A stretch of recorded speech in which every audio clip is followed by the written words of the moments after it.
Joining me at this hour, Sandip Ghose, the current affairs commentator and business leader. Mr. Ghose, thanks very much for being with us. How do you look at the Hindenburg research? Top economists have called it a hit job, something that lacks intellectual rigor, and perhaps that it is a targeted move to malign the conglomerate. First of all, hit job, nobody can doubt. I have tweeted that right in the morning. And the point is, without holding a brief either for the butchers or Adani, the entire, the episode smacks of a huge conspiracy. If assuming for a moment, assuming without admitting, as they call in legal, that there is some truth in this so-called, investment, etc., of the two butchers, Dhaval and Madhavi, in this, but is that something which you have to use to pin a case if the entire, irregularity was so large and so humongous, what Hindenburg claims? If that is so, the facts would have been so much staring at people's face. You don't need allegedly a small aberration somewhere, which is not even true. And as we are seeing more and more statements coming out, and everyone hold a brief for them, don't want to defend that.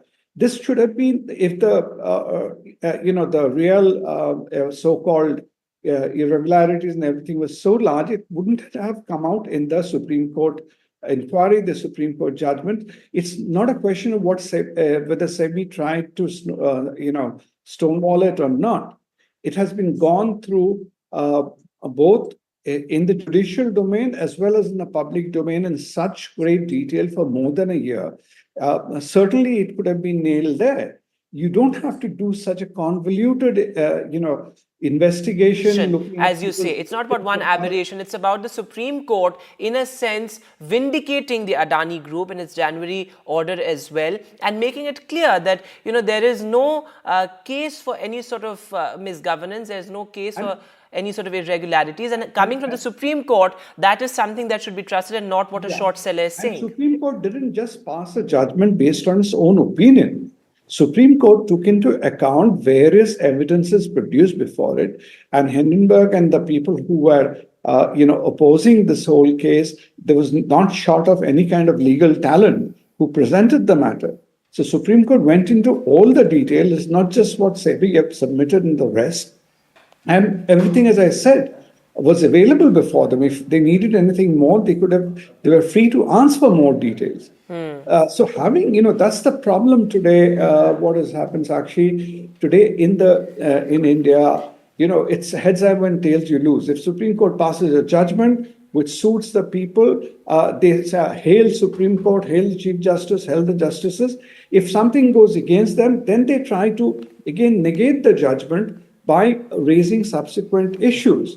So it's a no-win situation for people who are being defended. And that is where some people said they're trying to change India to a so-called judicial democracy. From judicial democracy, you're now taking it. Yes, and in fact, that's exactly what they've said in their statement also. SEBI has said that all disclosures as required have already been furnished. Our business correspondent, somebody who tracks markets very closely, Sakshi, is also with us. Sakshi, go ahead. You had a question. Right. I was just saying, Mr. Sandip Ghose, so fresh allegations there, this time from Hindenburg Research, and this time linking the chief of India's market regulator to the Adani Group. So very, very grave allegations there. How do you think we can contain such allegations and the market impact that this were to have in days ahead? See, where I am frustrated as a ordinary citizen is this, one, Hindenburg is obviously hiding under the US regulation when Adani and others, even if they want to take them to court in the US, there are certain practical difficulties which they can't do. But there are, what I am really pained is by our Indian investigative authorities, there are lots of other things which have surfaced in the whole, this entire Hindenburg deal, the revelations and various other things.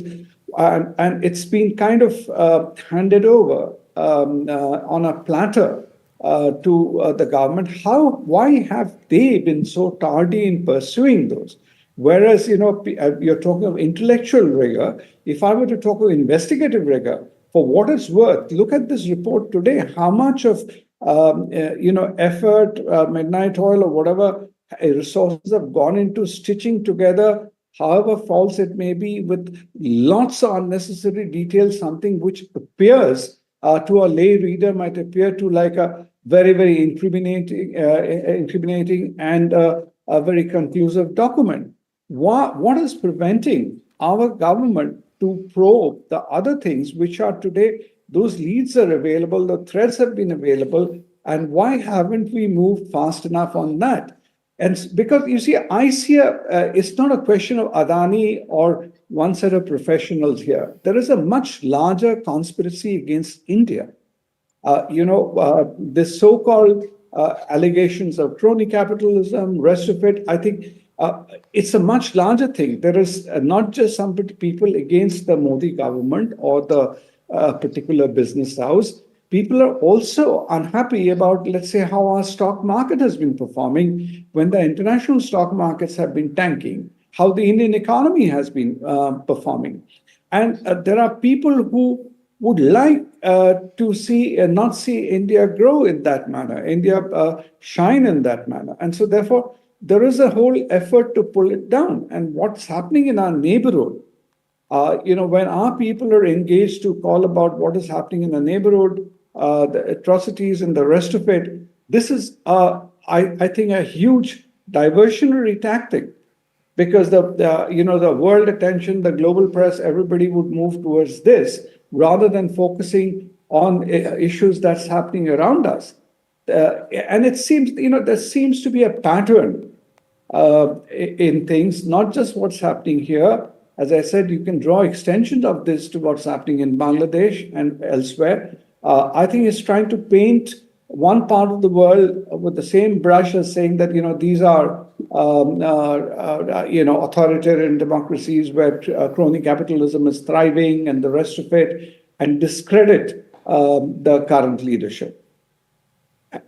Right. So are you then saying for our viewers to understand that this is a targeted attack really for India's economy outperforming,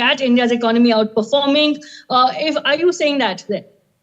I am clearly saying that. That's what I said, that without holding any brief either for Adani or the butchers or Dhawal and Madhvi, anybody, I think the conspiracy against India is for all to see.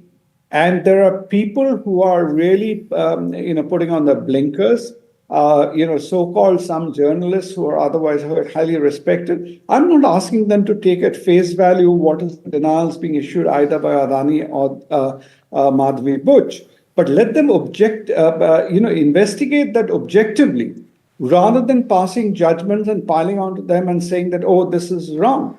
And the same set of people in other situations, they always go and say, oh, you cannot hold somebody guilty, unless proven. But here you want to sacrifice some absolutely hardworking professionals who have built a reputation over 40 years in the hard way with the best of qualification, best of personal background, their own record of integrity. Just because some reporters come out, you want to consign them to the doghouse. That's not fair. And okay, even Adani Group, whatever they are today, they have not come with out of the blue. They have done it. Investigate them. Find clear loopholes. Don't base it on insinuations and assumptions that whatever they have done, they must have done with political patronage or elsewhere. Argue on those bases rather than just insinuating and saying that whatever they have achieved, as if they have achieved only for political blessings of some people or the rest, and then try to pull them down.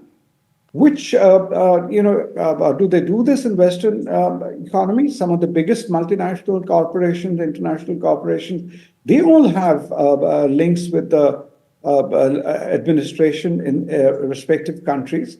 If people do, but people judge them on merit, on what they have achieved, on the legality of it. To do that, rather than just casting aspersions based on, what's the popular perception and what suits your own either belief system or the people you support politically.